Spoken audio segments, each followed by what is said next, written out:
wonder how one family repopulated the entire earth? The story of Noah's descendants isn't just a genealogy, it's the blueprint for all of human civilization. Today, we're diving into Genesis 10, the Table of Nations, and discovering how God's plan for salvation unfolded through one specific lineage. And what's fascinating is how this ancient text maps out the entire known world of its time, showing how every nation traced back to Noah's 3 sons, Shem, Ham, and Japheth. Let's start with the basics. These 3 sons, what do their names actually mean? Well, Shem means name or renown, Ham means hot or burnt, and Japheth means enlargement. These names actually hint at their future roles in human history. That's incredible. So their names were almost like prophecies? Exactly. And when we look at Genesis 10, we see how these prophecies played out. Let's take Ham's line first. His descendants included some pretty significant figures. Like who? Well, one of the most notable was Nimrod, described as a mighty hunter before the Eloi. He founded several major cities, including Babel and Nineveh. Wait, Babel? As in the Tower of Babel? The very same. And this is where we see an interesting pattern emerging. Ham's descendants often represented power in opposition to God's plans. That's fascinating. What about Japheth's line?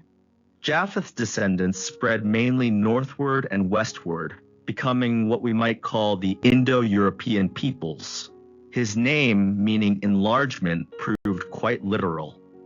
But it's Shem's line that really takes center stage, right? Absolutely. Through Shem's lineage, we trace the ancestry of Abraham, and this is where God's plan for salvation really begins to unfold. Tell me more about that connection. Well, Shem's line leads to Eber, from whom we get the term Hebrew, and eventually to Abraham. But here's what's really interesting.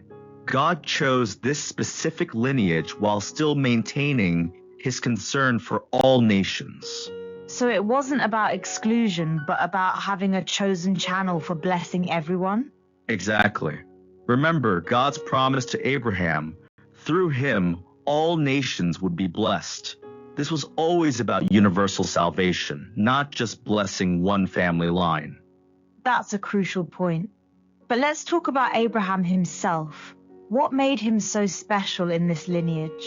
Abraham was set apart by his faith.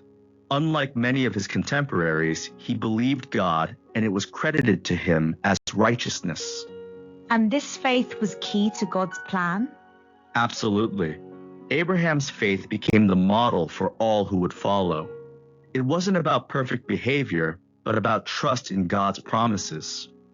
You mentioned earlier about conflicts between these different family lines. Can you elaborate? One of the most significant was between the Israelites, descendants of Shem, and the Canaanites, who came from Ham's line. This conflict appears repeatedly throughout the Old Testament. And these weren't just random conflicts, were they? No, they represented deeper spiritual battles.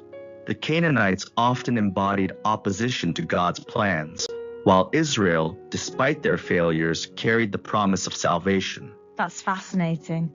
But let's circle back to Abraham for a moment. There's an interesting theory about him being taught by Shem himself. Yes, some traditions suggest that Shem was actually Melchizedek, the mysterious priest king who blessed Abraham. While we can't confirm this, the timing could potentially work according to the genealogies. That would be quite a connection, if true. Indeed. And it would help explain how Abraham maintained such pure monotheistic faith in a largely pagan world.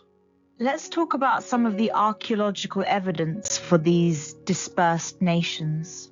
Archaeological findings have actually confirmed many of the locations and peoples mentioned in Genesis 10. Cities like Nineveh and Babel have been extensively excavated. That must be exciting for biblical scholars. Absolutely. And what's particularly interesting is how these findings align with the general pattern of human migration described in Genesis. Can you give us an example? Take the Japhethites moving northward and westward. Archaeological evidence shows Indo-European peoples following exactly these migration patterns. That's remarkable. But let's get back to Abraham and this concept of being sanctified by faith. This is crucial. Abraham wasn't chosen because he was perfect. He made plenty of mistakes. He was chosen because he believed God's promises. And this faith-based relationship became the model for salvation? Exactly. It's why Paul later points to Abraham as the father of all who believe, whether Jew or Gentile.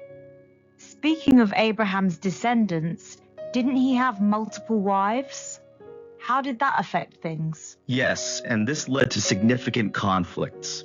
The tension between Sarah's son Isaac and Hagar's son Ishmael set a pattern that would echo through history. So even within the chosen line, there were these complications? Absolutely. It shows how God works through human imperfection to accomplish his purposes. Let's talk about some of the specific promises God made to Abraham.